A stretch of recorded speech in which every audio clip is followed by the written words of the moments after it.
faahfaahinaya macluumaadyo kala duwan ayaa waxay ka soo baxayaan howlgallo qorshaysan oo ay fuliyeen ciidanka waqooyi bari dhowrkii saac ee la soo dhaafay ciidanka beesha naaleeye Axmed iyo kuwa jaamac siyaad oo maleeshiyaad hubaysan ah ayaa la soo warinayaa in ay bartilmaameedsadeen dhowr fariisin oo ay ku sugnaayeen ciidanka Somaliland aaga gobolka Sool ilaa gobolka Sanaag haddaba maxaa xilligan ka socda gobolka Sool ilaa gobolka Sanaag maxayse yihiin dhacdooyinka laga arkay ama lagu arkay meelo fara badan oo kamid ah gobolka Sanaag waxaan ku soo gudbin doonaa xog walba oo uga baahneed xaaladaha wararkii ugu dambeeyay ee aagaasi ka imaanaya iyo faahfaahinta oo markaasi dhameystiran waxaan kaloo kula wadaagayaa qaar kamid ah garaadada maamulka waqooyi bari oo galay magaalada Garowe caasimadda Puntland iyagoo dabcan ka qayb galaya aas qaran oo loo sameyn doono Allah u naxariistay sargaal sare oo ka tirsanaa militariga maamul goboleedka Puntland oo ku dhintay weerar ka dhacay buuraha Calmiskaad waxaan ku hormarayaa dhinaca howlgallada 48 saac ee la soo dhaafay maamulka waqooyi bari ciidamadoodu waxay sameeyeen howlgallo qorshaysan howlgalladaasi waxaan ogaanay inay ahaayeen kuwa lagu sugayo nabadgelyada iyo amniga maamulka waqooyi bari isla markaana looga hortagayo ficillo laga cabsi qaba inay markaasi burburin karaan maamulka waqooyi bari oo ka imaan kara Somaliland ama Puntland ciidanka naaleeye Axmed iyo kuwa beesha jaamac siyaad oo maleeshiyaad hubaysan ah ayaa la soo warinayaa in ay isku ballaariyeen deegaano horle oo ku yaala gobolka Sanaag naaleeye Axmed iyagu waa ay degaan gobolka Sanaag taa la iskuma haysto laakiin ciidanka beesha jaamac siyaad waxaan ogaanay inay si qarsoodi ah ula howlgalayaan ama ay ula shaqeynayaan ciidankan la yiraahdo kuwa beelweynta naaleeye Axmed taas ayaa la soo warinayaa marka inay markaasi siyaadisay dhaqdhaqaaqyada xoog leh ee ka imaanaya meelo fara badan oo kamid ah geyga dhulka gobolada ilaa Sool Sanaag xogtan heleyno ayaa waxay tilmaamaysaa in tan ay tahay fariintii ugu dambeysay oo dabcan markaasi loo dirayo cid walba oo doonaysa in ay maamulka calqaradayso taas oo loo arkay inay tahay jawaab adagna laga bixin karo haddii markaasi la isku dayo in maamulka la qashqashaado ila wareedyo aan goor dhow la hadalnay ayaa waxay tilmaamayaan in dhowrkii saac la soo dhaafay ay jireen faahfaahinno iyo xogo dhameystiran oo ku saabsan in Somaliland ama Puntland ay abaabuli karaan weerar weyn kaasi oo markaasi ka dhan ah maamulka waqooyi bari xogtan heleyno ayaa waxa ay tilmaamaysaa in dhowrkii saac la soo dhaafay ay jireen faahfaahinno kale oo ka imaanaya dhinaca Somaliland oo la xiriira in Somaliland xilligan ay isku diyaarinayso duulaan weyn duulaanka Somaliland ayaa la aaminsan yahay in uu markaasi noqon doono mid si weyn markaasi uga dhaqan gala ama looga dareemi doono meelo fara badan xogaha iyo macluumaadka aan heleyno ayaa waxay tilmaamayaan in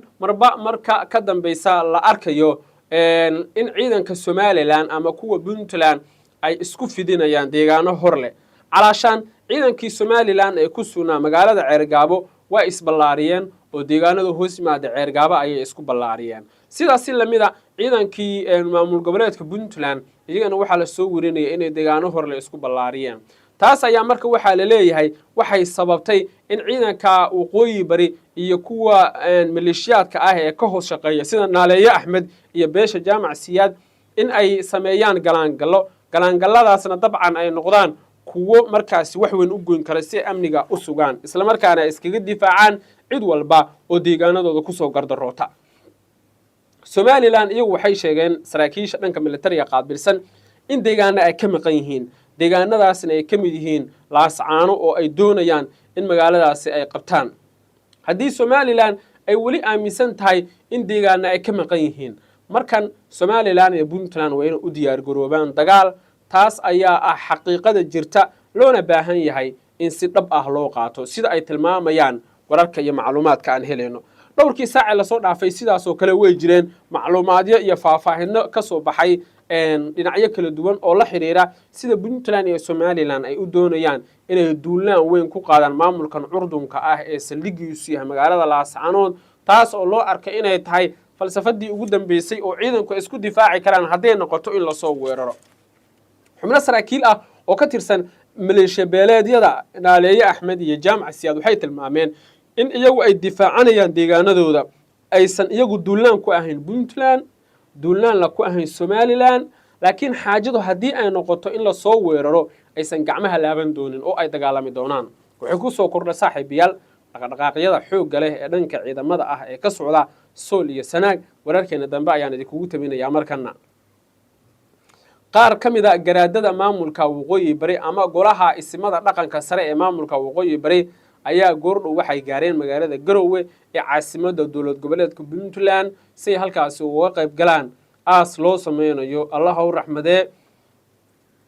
mid ka mid ah saraakiisha ugu firfircoonaa maamulka waqooyi bari dagaaladana kala soo qayb qaatay oo dabcan ku shahiiday ama ku dhintay qarax miino oo loogu aasay meel uu marayay buuraha Calmiskaad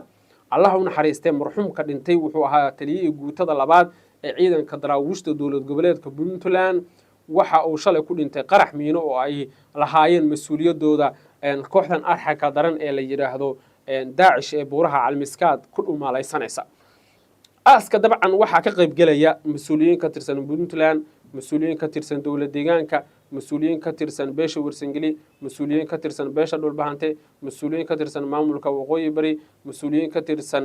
اسمه رقم كنقال يكون بري طبعا نين كان ميل والباقي هالسكجاء معنا يا صوبتها نين احترام بدن أو وضيئة أو عيدا مدنا